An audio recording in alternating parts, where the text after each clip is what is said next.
목사로서 예배를 준비하면서 제일 어려운 순간 중에 하나가 있습니다. 주어진 본문으로 설교를 준비하는데 어떻게 설교해야 할지 전혀 감이 잡히지 않을 때입니다. 오늘 본문이 그렇습니다. 교회 목양실에서 거의 한 달 전에 해당 본문을 알려줍니다. 그러면 그 말씀을 계속 읽으면서 기도하고 또 설교 준비를 하는데 정말 어려운 때가 있습니다. 오늘 본문이 이해하기 어려운 구절이 아닙니다. 아주 간단하게 요약하면 예수님이 제자를 보내시고 제자들은 가서 복음을 전하고 돌아와서 예수님께 성공 사례를 보고하는 것입니다. 제가 설교 준비를 하면서 왜 이렇게 어려울까 생각해 봤습니다. 선교와 전도가 너무 당연해서 필요 없다고 생각하기 때문일까?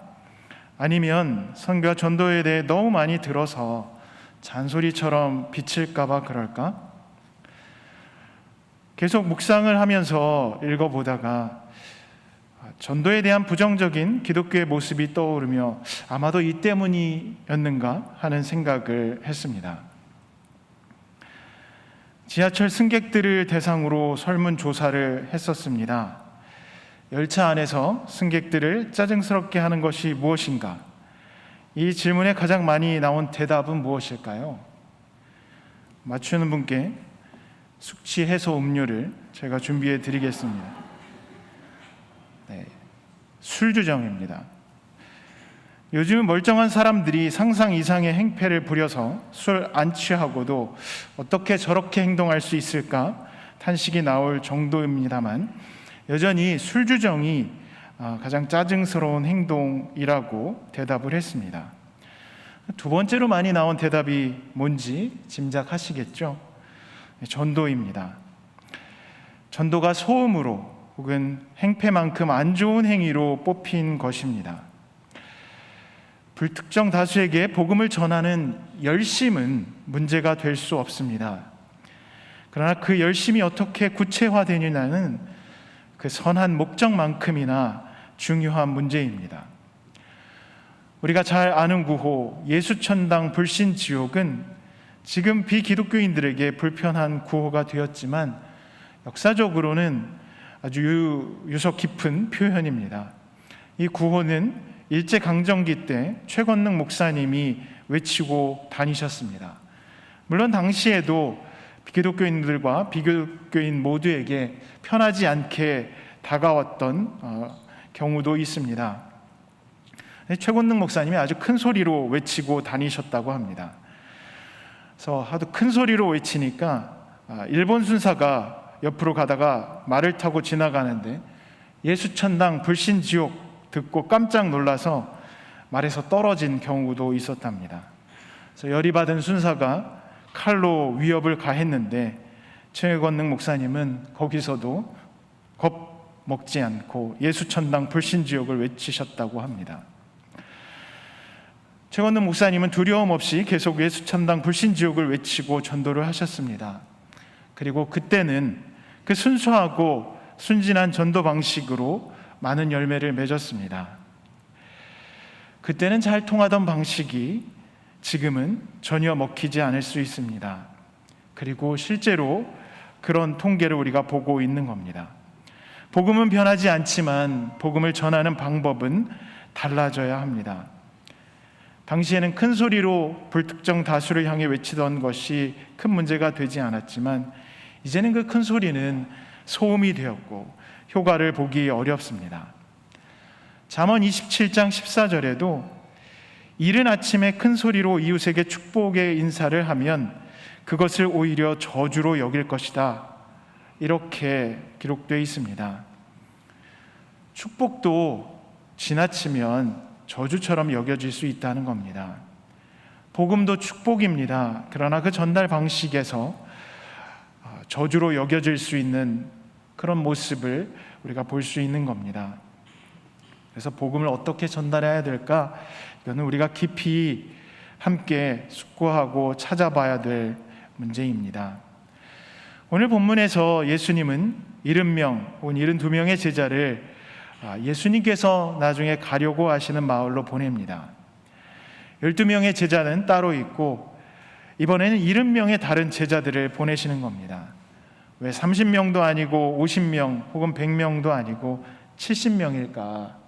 이런 궁금증이 생기실 겁니다. 그래서 창세기 10장에 나오는 이름들을 보면 세상 나라의 모든 수를 상징한다고 생각을 하는데 거기에 70개의 이름이 언급됩니다. 그래서 70명의 제자들은 성령 강림절 후 선교의 대상이 단지 예루살렘과 사마리아뿐 아니라 전 세계 모든 나라임을 상징적으로 보여준다고 해석을 합니다. 혹은 민수기 11장에 보면 모세와 함께 짐을 지기 위해 성령을 받은 70인의 장로가 나옵니다. 그래서 그들이 모세를 보좌한 것처럼 70인의 제자들이 예수님을 보좌한 것으로 볼 수도 있습니다. 그래서 두 성서 이야기를 배경으로 할 때 70인의 제자들은 성령의 사람들로 예수님을 근거리에서 보좌하며 온 세상으로 복음을 전파하도록 부름받은 사람들입니다. 그들을 보내시며 예수님은 추수할 것이 많은데 추수할 일꾼이 부족하다고 하십니다. 추수한다는 것은 곡식이 여물어서 거둬들일 준비가 된 상태를 전제합니다. 그래서 70인이 다니면서 했던 선교는 씨를 심고 자라게 하는 혹은 억지로 개종시키는 것이 아니었습니다. 준비된 이들을 추수하는 것이었습니다. 그래서 오늘 본문을 묵상하면서 제일 먼저 떠오른 것이 신천지와 관련된 추수꾼입니다. 개신교뿐만이 아니라 가톨릭 성당도 신천지가 접근하지 못하도록 신천지 예방법 이런 걸 가르치더라고요. 저는 신천지 현상을 보면서 우리가 어떻게 선교를 해야 할지, 무엇이 사람들을 신천지에 빠지게 하는지 더 좀 생각해 보게 됩니다. 그들이 말하는 추수꾼은 오늘 본문의 추수할 일꾼과는 결이 다릅니다. 그들은 준비된 이들을 추수하는 것이 아니라 우연을 가장하고 포섭할 각본을 짜서 운명처럼 받아들이도록 관계를 교묘하게 조종을 합니다. 요즘 유행하는 단어 가스라이팅으로 사람들을 얽매여 놓는 거죠. 시간이 지나도록 기다려서 여물어서 추수하는 것이 아니라 마치 기업이 매출을 달성하듯 사람을 숫자로 그렇게 환원시키는 그러한 행위입니다. 근데 사람들이 안타깝게도 그 숫자에 얽매여 빠져듭니다. 신천지가 강조하는 14만 4천 명 이야기를 알 것입니다. 14만 4천 명만이 구원을 받는다는 주장인데 14만 4천 명을 위해서 하나님께서 이 세상을, 이 우주를 만드셨다는 것을 이해하기는 쉽지 않습니다. 14만 4천 명을 얘기하길래 인류 역사상 전체 인구는 얼마나 됐을까 하는 궁금증이 생기더라고요. 근데 보니까 그걸 조사한 사람들이 있어요. 참 신기한 관심, 호기심들이 많더라고요. 그래서 인류사에 등장한 총 인구수가 2022년까지 약 1,090억 명 정도 된다고 합니다. 그중 이미 하나님께로 간 믿음의 모범이 되는 선조들, 신앙의 선조들만 해도 1억 명이 넘지 않겠습니까? 14만 4천 명에 매달리는 이 숫자를 사람들을 현혹하게 합니다.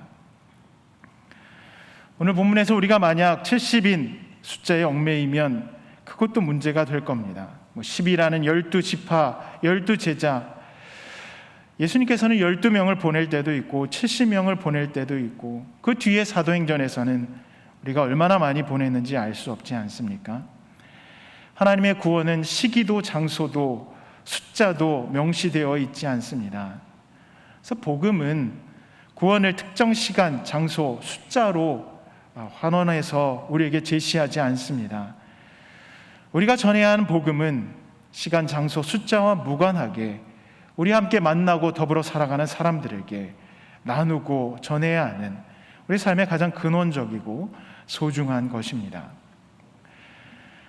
오늘 본문에서 예수님은 제자들에게 어느 집에 들어가든지 먼저 이 집에 평화가 있기를 빕니다 하고 말하라고 합니다. 거기에서 평화를 받는 사람이 있으면 너희가 비는 평화가 그 사람에게 내릴 것이요 그렇지 않으면 그 평화가 너에게 되돌아올 것이다 라고 말씀하십니다. 제자들은 만나는 사람들에게 평화의 인사를 하도록 예수님께서 요청하셨습니다. 다시 말해서 평화를 전하는 일이 복음에서 가장 첫 번째 되는 일입니다. 하나님의 평화가 내가 만나는 사람에게 임하도록, 그 가정이 평화를 누리도록 기도하고 그렇게 다가가야 합니다. 그래서 우리는 평화의 사도입니다. 분열과 갈등은 하나님께서 원하시는 일이 아닙니다. 평화의 소식을 전하기 위해서 분열을 시도하고 미움을 심고 다툼을 유발하는 일들은 전혀 어울리지도 않고 양립할 수도 없습니다. 그래서 예수님이 아마도 제자들을 보내시면서 일에게로 보내는 양, 선량한 동물로 표현하셨을 것 같습니다. 우리는 모두 전도의 부름을 받은 양입니다. 양은 평화의 상징이고 또 순결의 상징입니다. 폭력과 무례와는 거리가 멉니다. 그래서 우리는 복음을 전하는 그 평화로운 존재로 보냄을 받았습니다. 일이나 늑대로 보냄을 받은 것이 아니라 양입니다. 사자들이 어린 양과 뛰노는 이사야의 비전처럼 우리는 양으로 복음을 들고 거기로 나가야 됩니다. 칼과 창으로 복음을 전하거나 무력과 압력으로 그리스도를 전하려 할 때 복음은 강자의 어떤 자기 정당화 논리로 바뀌어 버립니다. 오늘 아침에 우리 공개 강좌를 들었는데요, 신기하게도 오늘 갈라디아서 복음서 말씀을 나누기도 하셔서 이게 웬 우연인가 하는 생각도 했습니다. 말씀을 들으면서 전도와 정복이 차이가 뭘까? 선교사들이 이 땅에 왔는데 그 전도하는 것과 선교하는 것과 정복의 차이는 뭘까를 고민하게 되더라고요. 정복은 자기들이 갖고 있는 지식을 갖고 상대방을 지배하고 조종하려고 하는 거고, 선교와 전도는 자신의 지식을 가지고 그 사람들이 살아갈 수 있도록, 살아날 수 있도록 하는 바로 그 차이가 아닐까 생각을 했습니다. 역사 속에 보면 중세 십자군 전쟁도 그렇고 마녀 사냥도 그랬고, 히틀러가 유대인을 학살하며 뭐라고 했는지 아십니까? 예수님을 십자가에 못 박은 핏값을 치르는 것이라고 유대인들 학살을 정당화했습니다. 정당화할 수 있는 게 아닌데, 우리는 복음을 양으로 들고 가야 하는데 이리처럼 사자처럼 들고 간 걸 당연시하는, 그게 우리 역사 속에 있었습니다. 참 안타까운 일이죠. 그 역사에 아픔이 있지만 예수님의 말씀, 그 복음은 언제나 평화의 소식이어야 합니다. 미국의 라이프웨이 리서치에서 조사한 결과에 따르면 20대 청년들이 교회의 기성세대에 기대하는 것, 두 가지로 요약했는데, 하나는 진정성이고 다른 하나는 포용력이었습니다. 진정성은 기성세대가 자신들을 도구나 혹은 숫자 아니면 일방적 가르침의 대상으로 대하는 것이 아니라 대화 상대자로 인정해 주는 것을 말합니다. 우리 시대가 정말 빠르게 변하고 있습니다. 그래서 그 속도를 따라잡기가 쉽지 않습니다. 이 빠른 변화는 차이를 만들어내고, 차이는 이질감을 형성하고, 이질감은 거부감을 불러일으킵니다. 그래서 우리가 함께 살아가면서도 이 이질감을 느끼고 거부감을 가지게 되는 것이 우리 시대의 현상입니다. 그러나 그 차이가 있더라도, 다르더라도 복음을 받아들이지 않는 이들 모두 하나님의 피조물이고 하나님의 형상을 가진 존재들입니다. 그래서 어떠한 상황에서든 우리는 진정성을 가지고 그 복음을 나눠야 합니다. 오늘 본문에서 예수님은 제자들에게 찾아간 집에서 무엇이든 제공하든 그 음식을 먹고 마시라고 요구합니다. 우리가 구약 성서를 통해 잘 알지만 음식 규례는 이스라엘 백성에게 중요한 종교 규정이었습니다. 사도행전에서도 베드로가 부정한 것이라고 먹을 수 없다고 했던 이유가 하나님께서 구약 성서를 통해 규정해 놓은 종교적 규례에 이 음식 규정이 있기 때문입니다. 그리고 거기에 어긋났기 때문입니다. 그러나 예수님은 오늘 제자들을 보내주시면서 집주인이 차려주는 대로 음식을 먹고 마시라고 합니다. 복음을 위해서, 그리고 복음을 받아들일 사람들을 위해서 음식에 대한 종교적 규례는 넘어서야 한다는 겁니다. 그것이 본질적인 문제가 아닌 경우 시시비비를 가릴 사안이 되지 않는다는 뜻입니다. 혹은 좀 더 확대해서 복음을 위해서 우리 자신들이 갖고 있는 관습과 문화적 기준을 넘어서야 될 때가 있다는 겁니다. 그래서 오늘 말씀은 삶의 모든 측면이 복음을 전하는 일을 위해 조정되어야 한다는 것을 우리에게 알려줍니다. 또한 복음은 우리가 포용력을 갖고 전해야 합니다. 복음은 예수 그리스도를 믿는 믿음에 기초하기 때문에 본질적으로 배타성을 갖고 있습니다. 그러나 그 배타성이 비기독교인들에 대한 배제나 무례를 용인하는 것이 아닙니다. 또한 우리가 포용성에 대해 좀 더 신경을 써야 하는 이유는 우리 시대의 특성이기도 합니다. 필터 버블이라는 말을 혹시 들어보셨나요? 필터 버블. 필터 버블은 필터를 통해 만들어진 외부와 차단된 공간을 말합니다.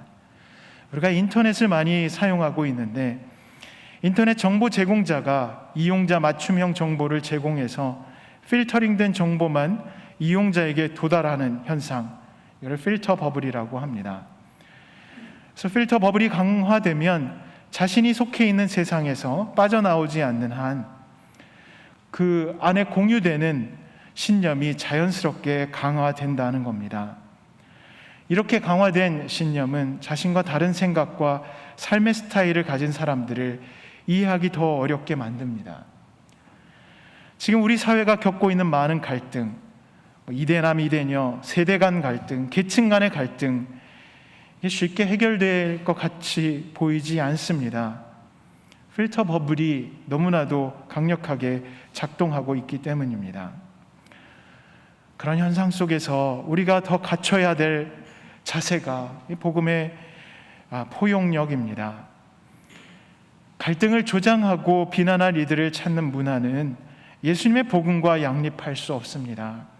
우리는 양이고 평화를 전하러 부름받았고 그래서 포용력을 가지고 복음을 전해야 합니다.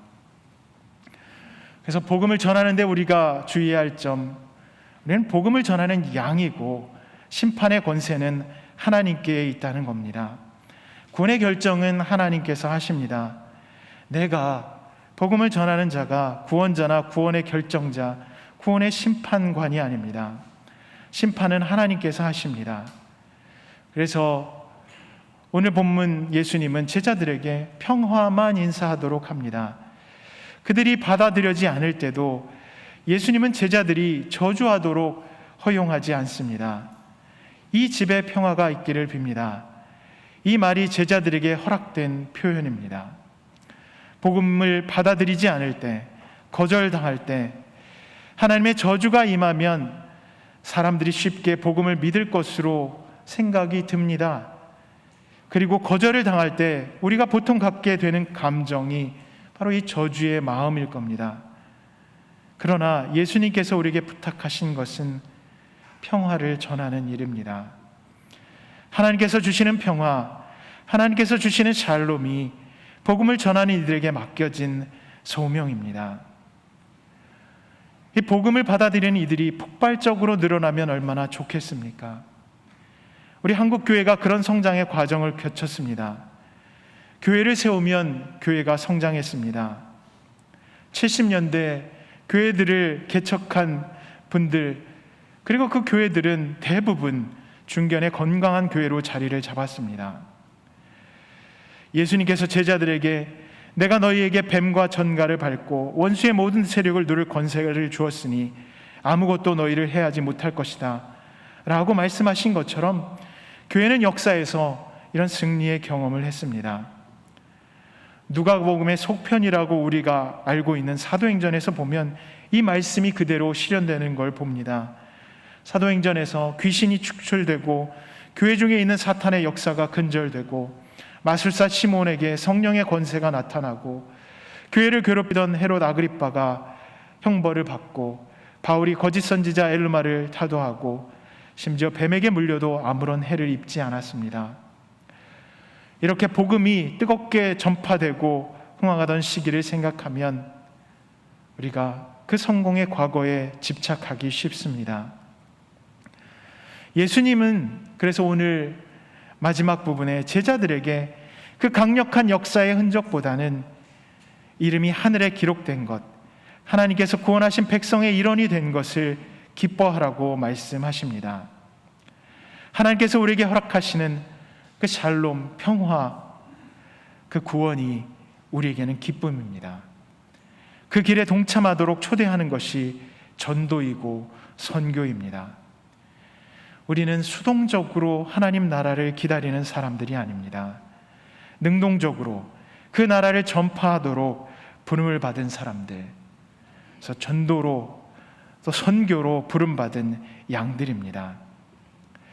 복음과 그 구원의 길에 우리가 있다면 다른 기쁨을 구할 필요가 없습니다. 다른 곳에 한눈을 팔거나 시선을 빼앗길 필요도 없습니다. 우리는 복음을 전하기 위해 받은 양들입니다. 복음을 깊이 간직하며 이리를 담지 않고, 그래서 때로는 힘들지만 그리스도의 사랑으로 살아가는 삶, 그 삶이 우리의 사명이고 소명이며 그 길 가운데 기뻐하길 예수님께서는 오늘 우리에게 요청을 하십니다.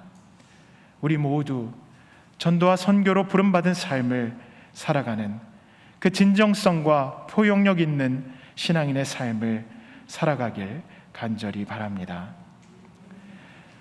오늘 선포된 말씀을 두고 조용히 묵상으로 기도하시겠습니다.